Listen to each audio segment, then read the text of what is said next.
Hello everyone, welcome everyone, नमस्ते। तो दोस्तों स्वागत है आपका इस शानदार सीरीज के पार्ट 14 में, जो कि है लास्ट पार्ट। इस पीरियड में 1941-42 से लेकर के 47 के पीरियड में बहुत सारे इवेंट होते हैं और ये सभी इवेंट आगे चल करके मिलते हैं और हमें भारत देश को आज़ाद करवाते हैं। सभी इवेंट महत्वपूर्ण हैं, इसलिए हम नहीं चाहते कि कोई भी इवेंट छूटे। सेकेंडली, अगर आपने अभी भी हमारे पिछले वीडियो नहीं देखे हैं तो प्लीज़ सबसे पहले आप उनको देखिए, ताकि आपको एक स्टोरी का सीक्वेंस पता चलेगा कि किस सीक्वेंस में स्टोरी आगे आगे बढ़ रही है। और उसको भी पहले, अगर आपने अभी तक हमारे चैनल को सब्सक्राइब नहीं किया है तो प्लीज़ सबसे पहले आप हमारे चैनल तारा सितारा ब्लॉग्स को सब्सक्राइब करिए, ताकि आपको ऐसे ही शानदार इन्फॉर्मेशन मिलती रहे। सो आइए शुरू करते हैं पार्ट 14, कहानी सन 57 से 47 तक।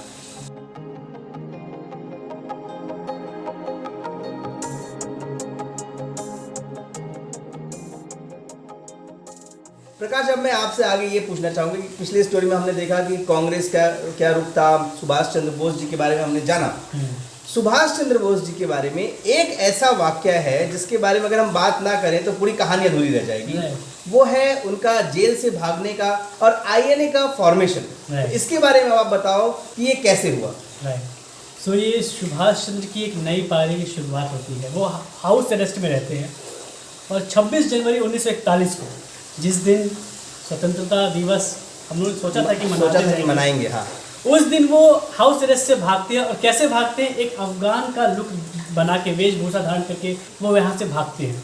उनका ये सोचना समझना रहता है कि जैसे वर्ल्ड वॉर चल रही है, कहीं ना कहीं रशिया जो एक एंटी इंपीरियल पावर है, दिखाने की कोशिश कर रही है, वो हमारी मदद करेगी। सो वो पेशावर के रास्ते होते हुए रशिया पहुँचते हैं। रशिया में उनको मना कर दिया जाता है कि नहीं, हम आपकी हेल्प नहीं करेंगे, ब्रिटेन के अगेंस्ट।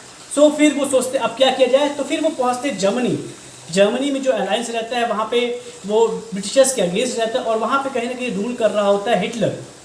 सो अब ये हिटलर से मिलते हैं और वो हिटलर को परसुएट करते हैं कि वो हिटलर इनकी हेल्प करें भारत की आज़ादी में। और इसी बीच जब वो वहाँ रहते हैं, जर्मनी में रहते हैं, अपने आगे की प्लानिंग करते हैं, उस समय वो आज़ाद हिंद रेडियो की शुरुआत भी करते हैं। वहाँ से वो मैसेज देते हैं, लोगों को मोटिवेट करते हैं। इसी बीच यहाँ पे वो रेडियो से ही गांधी जी को बापू भी बुलाते हैं और फादर ऑफ द नेशन भी बोलते हैं। सो इससे फिर वही ये चीज़ समझ में आती है कि मतभेद थे, मनभेद नहीं थे। और अभी भी इतने ज़्यादा डिफरेंसेस होने के बाद भी वो गांधी जी को हमेशा आगे रखते थे, उनकी रिस्पेक्ट करते थे। तो ऐसा ये नहीं है जो आज के जो लोगों में चला आ रहा है कि जो सुभाष चंद्र बोस थे वो गांधी जी की बहुत अगेंस्ट थे। नहीं, आइडियोलॉजीज डिफरेंट थी, वेज डिफरेंट हो सकते हैं, प्रोसेस का रास्ता डिफरेंट हो सकता है, बट जो एंड जो गोल था वो था स्वतंत्रता। ये चल रहा था काम। ये सुभाष चंद्र बोस जर्मनी में है। इसी साइड यहाँ पे ये बहुत लोगों को पता नहीं है, बट जो इंडियन नेशनल आर्मी है वो 1942 में ये सिंगापुर में बन चुकी है मोहन सिंह के द्वारा। ये आइडिया था राज बिहारी बोस का। जो लोग भूल गए हो, राज बिहारी बोस 1915 में बॉम्ब डालने की कोशिश करते हैं, बट वो वहाँ से भाग के जापान आ जाते हैं, वहीं पे वो अपना सेटल होते हैं। और अब 1942 में आईएनए की वो आइडिया देखते हैं, पर मोहन सिंह जो रहते हैं वो आईएनए फॉर्म करते हैं। अब आईएनए, इंडियन नेशनल आर्मी, वो फॉर्म कैसे होती है, मैं थोड़ी सी उसकी बैक स्टोरी बताता हूँ क्योंकि वो बहुत ज़रूरी है कि दोनों को लिंक करें यहाँ पर। सो आईएनए क्या होता है, जो जापान रहता है, बहुत सारे प्रिजनर्स ऑफ वॉर, जो युद्ध के कैदी होते हैं, उनको पकड़ के रखता है। उनमें से जो इंडियंस रहते हैं, इन्हीं को एकजुट करके मोहन सिंह एक नई फौज बनाते हैं, आज़ाद हिंद फौज। जापान को लगता है कि ये 2000 लगभग लोग को इकट्ठा कर पाएंगे, बट वो लगभग 20 से 21 हज़ारों को फौज को वो इकट्ठा कर लेते हैं। ये सितंबर 1942 की घटना रहती है, जिस समय एक तरफ सुभाष चंद्र बोस जर्मनी में है। सो अब यहाँ पे ये फॉर्म कर लिए हैं और ये हुआ है चीज़ें सिंगापुर में, क्योंकि जापान इस समय तक बहुत बड़ी पावर बन के आ गया था। जो पूरा साउथ ईस्ट एशिया है, सिंगापुर, मलेशिया, यहाँ पे सब जगह जापान का कब्जा हो गया था। और जापान कहीं ना कहीं ये सोच रहा था कि मैं हम लोग कोहिमा नागालैंड के रास्ते इंडिया में घुसे, और इसीलिए वो इंडियंस की हेल्प चाहता था। बट वो चाहता था 2000 लोगों की, पर हो गए लगभग 20,000। तो उसको लगा कहीं ये जो भारतीय हैं ये हमारे ही अगेंस्ट न खड़े हो जाएं, इसलिए वो मतलब जापान की फोर्स और मोहन सिंह में भिड़ंत हो जाती है और जो फेज 1 रहता है आईएनए का वो टूट जाता है बिना किसी एक्शन के। अब हम लोग यहाँ पे वापस आते हैं सुभाष चंद्र बोस जी की तरफ। यहाँ पे जो जर्मनी होता है वो बोलता है कि हम आपकी मदद करेंगे, और फिर ये पहले सोचते हैं कि हम सेंट्रल एशिया के रूट से अपने इंडिया में आए। बट यहाँ पे एक और बहुत बड़ी घटना होती है कि जो जर्मनी जब रशिया के ऊपर अटैक करने वाली होती है तो स्टैलिनग्राड नाम की जो जगह होती है वहाँ पे रशिया के सैनिक इनको रोक लेते हैं because of severe cold and जो रशिया के जो स्नाइपर्स रहते हैं। इन दोनों चीज़ों के कारण जर्मनी आगे नहीं बढ़ पाता और बोस जी का ये प्लान फेल हो जाता है सेंट्रल एशिया से आने वाला। अब ये प्लान करते हैं कि हम समुद्र के रास्ते से जापान जाएंगे, मतलब अपना सिंगापुर आएंगे और वहाँ पे वापस से जो इंडियन नेशनल आर्मी है उसको खड़ा करेंगे। तो ये जर्मनी की यू बोट्स जिसको जो सबमरीन थी उस रास्ते से सिंगापुर आते हैं और वापस से लीडरशिप खड़ी करते हैं और एक नई जो ऊर्जा भरते हैं इंडियन नेशनल आर्मी। अब धीरे धीरे बात पहुंच चुकी है 1943 तक, ये वापस से रेस करते हैं आर्मी को और अब ये लोग प्रोग्राम करते हैं आगे अटैक करने का। और इसी बीच ये सिंगापुर में अपनी इंडिपेंडेंट गवर्नमेंट बना लेते हैं, मतलब ये बोलते हैं कि हम जो भारत की जो सरकार है ये हम सिंगापुर में स्थापित कर चुके हैं।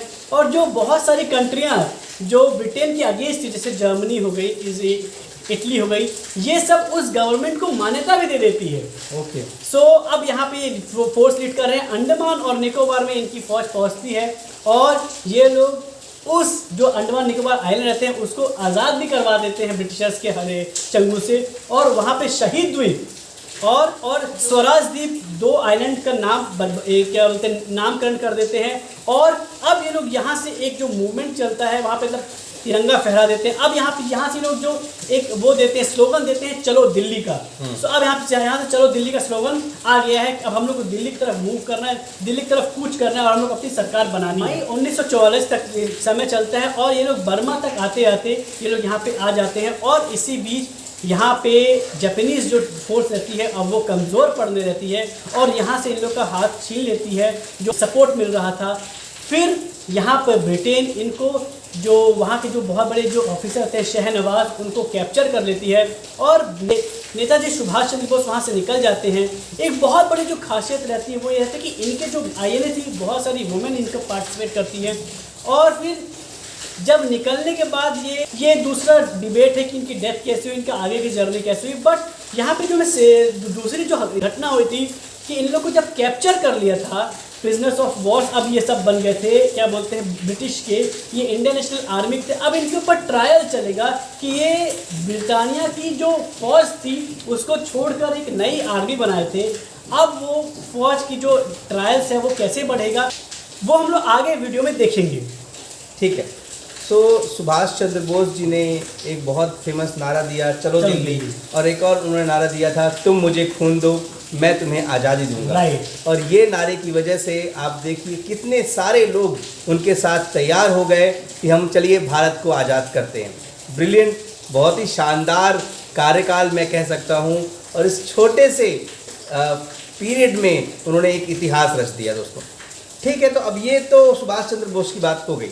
तो इस बीच जो हमारे पॉलिटिकल लीडर्स हैं, नेशनलिस्ट हैं, वो क्या कर रहे हैं? राइट। सो मैंने पिछली वीडियो बताया था कि क्रिप्स मूवमेंट जो है वो हो चुका है, ख़त्म हो चुका है और जो डोमिनेट स्टेटस ये सब की मांग नहीं करते हुए अब गांधी जी बोलते हैं 1942 अगस्त में कि अब हम लोग को नया मूवमेंट एक लॉन्च करना पड़ेगा। और यहाँ पे नारा दिया जाता है अगस्त क्रांति का, क्विट इंडिया मूवमेंट, भारत छोड़ो आंदोलन। यहाँ पे पूरी तरीके से पुश किया जाता है कि अब हम लोग ट्रांसफ़र ऑफ पावर लेके रहेंगे, अब हम लोग को ब्रिटिश सरकार नहीं चाहिए। ग्वालियर मैदान से जो बॉम्बे में वहाँ से नारा दिया जाता है और यहाँ पे गांधी जी एक शब्द बोलते हैं, एक नारा देते हैं, डू और डाई, करो या मरो।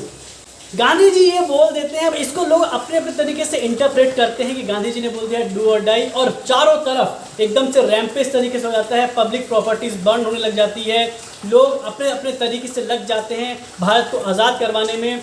ये सब देख के जो ब्रिटेन गवर्नमेंट रहती है वो डर जाती है, सकपका जाती है और इसको कंट्रोल करने के लिए बहुत सारे लीडर्स को ये लोग अरेस्ट करना चालू कर देते हैं। ये एक मिसाल बनता है लीडरलेस मूवमेंट का, जिसको बहुत सारे लोगों ने इसमें पार्टिसिपेट किया था। अब ये चीज़ समझ में आ गई थी ब्रिटिश गवर्नमेंट को कि अब जो इंडियन जो लोग हैं उनके बिना हम लोग यहाँ पे रूल नहीं कर सकते। तो ये चीज़ अब क्लियर थी कि अब जो हम लोग का जो सामान पैक करने की जो उनके वो था, अब वो विदाई का समय चालू हो गया, ये उनके अंदर भी ये मन में आ गया था। क्योंकि कहीं ना कहीं सेकेंड वर्ल्ड वॉर भी हाँ थोड़ा इफेक्ट तो किया होगा। होगा। बहुत सारे अंडरग्राउंड एक्टिविटीज चलती है। उषा मेहता करके एक रेडियो चलाती है जहाँ से लोगों को, क्योंकि रेडियो उन्होंने ट्रांसफॉर्म करने के लिए बंद कर दिया था, तो इंटरनली मैसेज देती हैं। बहुत सारे पैरेलल गवर्नमेंट्स बनती हैं। तामलुक करके एक जगह था, वेस्ट बंगाल में था, सतारे में जो थी महाराष्ट्र में, जहाँ से छत्रपति शिवाजी रूल 1.5 साल के लिए लगभग वहाँ पे पैरेलल गवर्नमेंट चलती है, इंडिपेंडेंट गवर्नमेंट हो जाती है। एक तरफ जहाँ ब्रिटिशर्स थे, यहाँ पे लोग अपनी गवर्नमेंट चला रहे थे। बहुत सारे लोग गवर्नमेंट से रिजाइन कर देते हैं, जो पहले लॉयलिस्ट रहते हैं गवर्नमेंट के, अब वो बहुत सारे लोग रिजाइन कर देते हैं। एक तरफ आईएनए चल रहा है, एक तरफ ये चल रहा है। इसी बीच जो बहुत ही दर्दनाक घटना होती है 1943 में, वो होता है बंगाल फमाइन। होता यूँ है कि खेती की भी कमी हो रही थी और जो राशन था, जो खाना था, अनाज था, वो पूरा डाइवर्ट कर दिया जा रहा था सोल्जर्स की तरफ, जो कि वर्ल्ड वॉर लड़ रहे थे। जो वर्ल्ड वॉर, इसलिए बंगाल फैमाइन आता है, जो जिसको कहीं ना कहीं बोला जाता है कि ये एक नेचुरल ना होके ये मैन मेड एक फैमाइन था।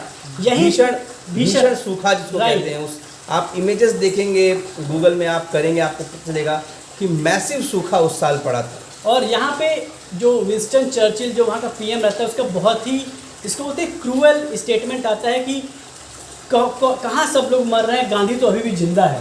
तो ये जो एक टेंडेंसी दिखने लगी है कि भैया उनको कोई फ़र्क नहीं पड़ रहा है अब ब्रिटिशर्स को इंडिया से, और सब कुछ अब इंडियंस को ही करना पड़ेगा। तो प्लान आते हैं सी राजागोपालाचारी फॉर्मूला और Desai Liaquat plan.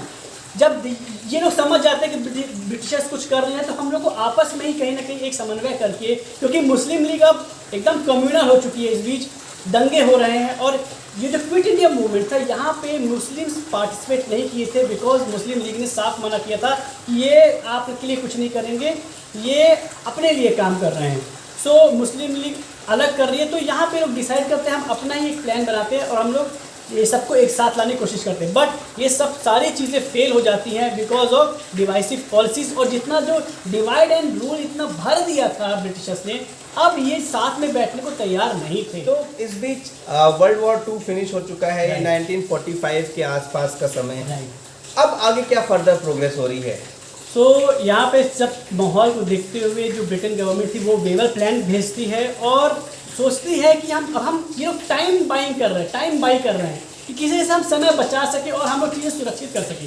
But Indian जो लीडरशिप रहती है इन सब के बीच में नहीं आती है, और जो वेवर प्लान रहता है जो शिमला में होता है, वो भी पूरी तरीके से लोग फेल हो जाता है, पूरी तरीके से फेल हो जाता है। और इसी बीच ब्रिटेन में इलेक्शन होते रहते हैं, इसीलिए इसको भेजा जाता है। ब्रिटेन में जो लेबर पार्टी रहती है वो बोलती है कि अब हम भारत को आज़ादी दिलवाएंगे। इसी सब को देखते हुए जो चर्चिल रहता है ये सब प्लान भेजता है कि हम जीत जाएं।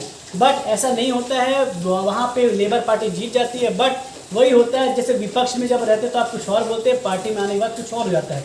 ये लोग आज़ादी की बात नहीं करते हैं और एक फिर से लॉलीपॉप देने को बोलते हैं कि हम आपके लिए इलेक्शंस कराएंगे। यहाँ लीडर सोच रहे थे भैया हमको आज़ादी की बात करनी है, आप इलेक्शन कहाँ करवाने में लग गए। बट बहरहाल इलेक्शंस होते हैं और जो मुस्लिम लीग 1937 के इलेक्शंस में एकदम कमज़ोर रहती, कहीं सरकार नहीं बना पाती है, इतना ज़्यादा कम्युनल एजेंडा होता है पिछले 8-9 सालों में। जो मुस्लिम लीग है उसको 80% मुस्लिम वोट्स मिल जाते हैं। मतलब अब जो लोगों के अंदर भरा जा रहा था, हिंदू मुस्लिम के बीच की खाई और बढ़ती जा रही है। अब पूरी तरीके से दिख रहा है कि अब ये लोग दो नेशन नहीं बनेंगे, मुस्लिम लीग नहीं मानने वाली। और इसी बीच आईएनए के ट्रायल्स चल रहे होते हैं, जितने भी जो बहुत सारे ऑफिसर्स थे उनके खिलाफ अब केस बैठता है कि आपने ऐसे हमारे जो ब्रिटिश गवर्नमेंट थी उसको धोखा क्यों दिया और खुद की आर्मी क्यों बनाई। ये फेमसली बोला जाता है रेड फोर्ट ट्रायल, क्योंकि लाल किले में ही इनका ट्रायल हुआ था। साथ ही इलेक्शंस होते रहते हैं। ये जो मुद्दा रहता है रेड फोर्ट का, ये इतना ज़्यादा तूल पकड़ता है कि ये कांग्रेस को कहीं ना कहीं हेल्प करता है। बिकॉज और कांग्रेस के जितने भी बड़े लॉयर रहते हैं, कांग्रेस बस के नहीं, जितने मुस्लिम लीग के भी लॉयर रहते हैं, ये सब यहाँ पे उनको बचाने की कोशिश करते हैं, जो जितने भी प्रिजनर्स ऑफ वॉर रहते हैं, जो उस समय आईएनए के प्रिजनर ऑफ, मतलब आईएनए के जो लोगों को उन्होंने कैप्चर कर लिया था, अपन अभी सुना था उसके राइट। सबका स्टोरी यहाँ आके जुड़ती है। राइट। अब ये दोनों स्टोरी मर्ज हो रही है।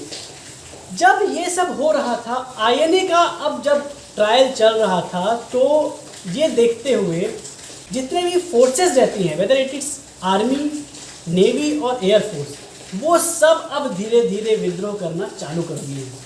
ये देखते हैं कि, और ये बोलते हैं कि जो इंडियन नेशनल आर्मी है, ये आपकी अगेंस्ट नहीं गई थी, ये तो हमारे देश को बचाने के लिए किया था। यहीं पे जो रिवोल्ट होते हैं वो होता है एक नेवी का रिवोल्ट है, वो है रॉयल इंडियन म्यूटिनी का। 1946 में रिवोल्ट होता है और बहुत सारे जितने भी हमारे जो सैनिक रहते हैं वो अब बोल देते हैं कि हम आपके साथ काम नहीं करेंगे। ब्रिटिशर्स को अब ये समझ में आ गया था कि जब यही हमारे साथ नहीं है, जो हमारी बैकबोन है, अब हम लोगों का कुछ नहीं होने वाला है। यहाँ पे अपना चेहरा बचाने के लिए, अपना फेस बचाने के लिए जो आईएनए ट्रायल्स हो रहे होते हैं, यहाँ पे ब्रिटिश गवर्नमेंट ये बोल देती है कि हम अब सबको सज़ा नहीं देंगे और सिर्फ उनको सज़ा देंगे जो मर्डर किए हैं अपने ही साथियों का। ऐसा कोई रहता नहीं है, ये सारे छूट जाते हैं और भारत में एक खुशी की लहर होती है कि हाँ अब हम लोग कहीं, अब जो आज़ादी की जो सुगबुगाहट थी वो नज़दीक है। कांग्रेस नया गवर्नमेंट फॉर्म करती है, यहाँ पे एक नया मिशन प्लान आता है, कैबिनेट मिशन प्लान। फिर से वो टाइम बाइंग टेक्निक रहती है कि हम समय कहीं ना कहीं बचा लें। यहाँ पे जो मिशन प्लान रहता है, ये लोग बोल देते हैं कि अब हम आप लोग को डोमिनियन स्टेटस देंगे। फिर से वही बात, हम लोग को डोमिनियन स्टेटस क्यों दी जा रही है। बट तो जो कैबिनेट मिशन प्लान रहता है, यहाँ पे लोग पूरी कॉन्स्टिट्यूंट असेंबली, जो संविधान बनाने की पूरी सभा रहती है, वो बना लेते हैं। बहुत सारे अलग अलग पार्टी के लोग मिल जाते हैं। बट जो टकरार रहती है, क्योंकि अभी भी जो मुस्लिम लीग थी वो इस ढंग से काम कर रही थी कि हम अच्छे से मतलब हम लोग, मेरा ये, सॉरी मैं आपको डिस्टर्ब करूँ, मेरा एक क्वेश्चन है कि क्या अलग पाकिस्तान बनाने की बात अब हो चुकी है कहीं ना कहीं? राइट, मैं वही बात रहा हूँ। मुस्लिम लीग जो कॉन्स्टिट्यूएंट असेंबली बना तो लेती है, आ तो जाती है, बट ये लोग जानबूझ के काम नहीं करते हैं, ये दिखाने के लिए कि अब हम लोग साथ नहीं रह सकते हैं। ये एक मैसेज पहुंचाने के लिए अब यहाँ पे हम लोग साथ नहीं रहेंगे। इसीलिए 1947 का जो फरवरी का मंथ आता है, वहाँ पे जो ब्रिटेन गवर्नमेंट रहती है वो साफ बोल देती है कि 30 जून 1948 तक अब हम लोग ट्रांसफ़र ऑफ पावर कर देंगे। 48 तक? 48। और इसीलिए जो लॉर्ड वेवल रहता है वाइसरॉय, वो देखते हैं कि अच्छे से काम नहीं कर पा रहा है, उनको हटा के नया वाइसरॉय आता है लॉर्ड माउंटबेटन। मार्च के महीने में वो आते हैं और वो इसलिए बहुत इंपॉर्टेंट थे क्योंकि 1945 के 15 अगस्त को ही वो जापानीज़ को सरेंडर करवाते हैं पैसिफिक में। सो अब ये आते हैं बहुत जल्दी में। डिकी बर्ड एक प्लान रहता है, बोलते हैं कि हम पूरे भारत को छोटे छोटे हिस्से में वो क्या बोलते हैं डिवाइड कर देंगे और अलग अलग आप अपनी कंट्री बना लीजिए। जब ये बात कांग्रेस को और इंडियन नेशनल्स को पता चलती है, लीडरशिप को, कि ये ऐसा प्लान कर रहे हैं, सब लोग जाते हैं और बोलते हैं हमको ये मंजूर नहीं है, ये जो आप प्लान ला रहे हैं। फिर ये वापस बैठते हैं सभी लोग और ये प्लान किया जाता है कि अब जो रिलीजन है इसके बेसिस पे हम लोग अब देश का बंटवारा करेंगे। तो अब जो बंटवारे वाली जो बात थी वो सभी ने मान ली है कि हाँ साथ में रह के अब ये लोग पूरा जो नेशन है वो कंप्लीट नहीं कर सकते, ये लोग पूरा रूल नहीं कर सकते, गवर्न नहीं कर सकते। मतलब यहाँ पर जो कई लोग ऐसा कहते हैं कि महात्मा गांधी चाहते तो बंटवारा नहीं होता, ऐसा कई लोग कहते हैं। राइट। तो मेरा ये, जैसे अब ये कहानी सुन के मुझे भी ये लग रहा है, शायद आपको भी लग रहा होगा कि वो माहौल पिछले 8-9 सालों से बन रहा था। राइट। वो मुमकिन था ही नहीं कि दो लोग मिलकर के काम करें। राइट। तो उन्होंने सिर्फ मंजूरी दी थी, वो पहले से ही हो चुका है। हाँ। इट्स लाइक कि अगर बच्चों ने मन बना लिया है तो जो बड़े हैं वो बोल रहे हैं कि ठीक है तुम कर लो। उनके ऊपर आप आरोपित हो सकते कि आपने ऐसा करने को बोला, आपने पहले ही मन बना लिया था। और कहीं ना कहीं अगर पार्टीशन नहीं होता तो हम लोग जो सुनते हैं उससे में बहुत सारे लोगों की हत्या है तो वो और ज़्यादा होती, इन सब पूरे नेशन वाइड होती, पूरे नेशन वाइड होती। तो जब जो डिकी बर्ड प्लान रहता है वो फेल हो जाता है तो यहाँ पे एक नया प्लान बना के लाते हैं, माउंटबेटन प्लान। यहाँ पे डिसाइड करते कि ये अलग अलग कंट्रीज दे देंगे मुस्लिम डोमिनेटेड वालों को, और यहाँ पे ये अब ये आता है कि आप कौन सा एरिया देंगे उनको। सो एक नया अंग्रेज पकड़ के लाते हैं ये लोग ब्रिटेन से, रेड क्लिफ को, और बोलते कि आपको देश बांटना है। ये वहाँ से पहली बार आते हैं ब्रिटेन से और यहीं पे घर में बैठे बैठे पूरा एक देश का नक्शा तैयार कर देते हैं कि ये इस तरफ रहेगा और ये इस तरफ रहेगा। अब आप ये सोचिए, जब ब्रिटेन गवर्नमेंट ने 1947 में ये चीज़ बोल दी है कि हमारे पास 1948 30 जून तक का समय है, यहाँ पे माउंटबेटन को इतनी क्या हड़बड़ी रहती है कि वो 15 अगस्त 1947 को ही देश को आज़ाद करवा देना चाहता था। अब आप ये उस समय जाके सोचिए कि लोगों को जो बॉर्डर के एरिया है उनको पता ही नहीं है कि वो पाकिस्तान में कि हिंदुस्तान में है। लाहौर वाले लोगों को पता ही नहीं है कि वो भारत में आ रहे हैं कि पाकिस्तान में आ रहे हैं। जो ढाका में है एरिया में लोग जो रह रहे हैं उनको पता ही नहीं है कि वो भारत में आने वाले हैं कि पाकिस्तान में आने वाले हैं। 1947 की 15 अगस्त तक किसी को कुछ समझ में नहीं आ रहा था। पूरी तरफ कम्युनल राइट्स फैले हुए थे। लोगों का बस किसी तरीके से ये मानना था कि हम एक तरफ आ जाएं, जो मुसलमान हैं वो पाकिस्तान तरफ चले जाएं, जो हिंदू वो इधर चले जाएं। पर लोगों को पता ही नहीं था कि जो बाउंड्री है, कि जो रेखा खींचने वाली है दो देशों के बीच में, दो लोगों के बीच में, दो धर्मों के बीच में, वो कहाँ से खींचेगी। वेग डिसीजन, बहुत ही बैड डिसीजन था और बहुत ही जल्दबाजी वाला डिसीजन था। इसको अगर टाइम लेके करते तो मे भी हालात आपके पास बहुत 1948 तक का टाइम था। बट यही है ना कि इतिहास के पन्नों में अपना नाम दर्ज करवाना चाहता था लॉर्ड माउंटबेटन। 15 अगस्त 1945 को जापान को सरेंडर करवाया, तो 15 अगस्त 1947 को वो अपना ये जो भारत देश के दो टुकड़े करवाना चाहता था। मतलब उस एक आदमी की ऐसी इच्छा के चक्कर में कितने हजारों लाखों लोग मारे गए। राइट। इसी बीच पहले थोड़ा सा जो जिन्ना रहता है वो डायरेक्ट एक्शन का कॉल देता है कि अब हम लोग कुछ नहीं मानेंगे, हम लोग सिर्फ देश को अपना पाकिस्तान बना के रहेंगे, the land of peace so called. और पूरी तरफ अफरा तफरी रहती है, लोग मर रहे रहते हैं, कट रहे रहते हैं। 15 अगस्त की रात को इन सब तमाम जो हड़बड़ी के बीच में इस देश को, जिसका झंडा 3 कलर था, बट कहीं ना कहीं जो चौथा धब्बा था खून का, इन सब के बीच में देश को आज़ादी मिलती है। प्रधानमंत्री जवाहरलाल नेहरू इसके ही एक जो रात में एक स्पीच देते हैं ट्रिस्ट विद डेस्टिनी की। और आपने देखा होगा, मैंने बहुत ज़्यादा नेहरू के ऊपर इतना फोकस नहीं किया, बिकॉज मेरे हिसाब से मुझे लगता है कि नेहरू का जो काम था वो होते हैं ना, बड़े बुजुर्ग जो होते हैं, जो इस चीज़ के बाद क्या उसका जो वहाँ पे नेहरू का जो प्लान था वो बहुत important after independence, after independence जो उनका रोल था वो बहुत ज़्यादा था। तो लोगों का जो एक क्वेश्चन आता है कि क्या पार्टीशन रोका जा सकता था, क्या महात्मा गांधी के हाथ में ये था कि वो पार्टीशन रुकवा दे। बहुत ही अच्छा क्वेश्चन है और बहुत ही डिबेटेबल क्वेश्चन है। जब ये सोचा जाता है कि क्या गांधी जी इसके अगेंस्ट थे, देखा जाए तो गांधी जी उस समय दिल्ली में थे भी नहीं, गांधी जी कलकत्ता में थे। शोक उनके मन में वो था, दर्द था कि भारत के दो टुकड़े हो रहे हैं जिसके लिए हम लोग इतने साल से लड़ा। बट वो भी ये चीज़ जानते थे कि पार्टीशन नहीं होगा, अगर पार्टीशन नहीं होगा तो जो पूरे देश में एक जेनोसाइडल टेंडेंसीज बन जाती और पूरे देश में मारकाट होती। उन सब चीज़ों को बचाने के लिए एक मिडिल पाथ जो बोलते हैं वो अपनाया गया और देश का दो टुकड़े करवाने का डिसीज़न लिया गया। सेकंड में आता है कि क्या जो बड़े बड़े लीडर्स थे वो कुछ बोल रहे थे, जो रेवोल्यूशनरीज थे वो क्या कुछ बोल रहे थे।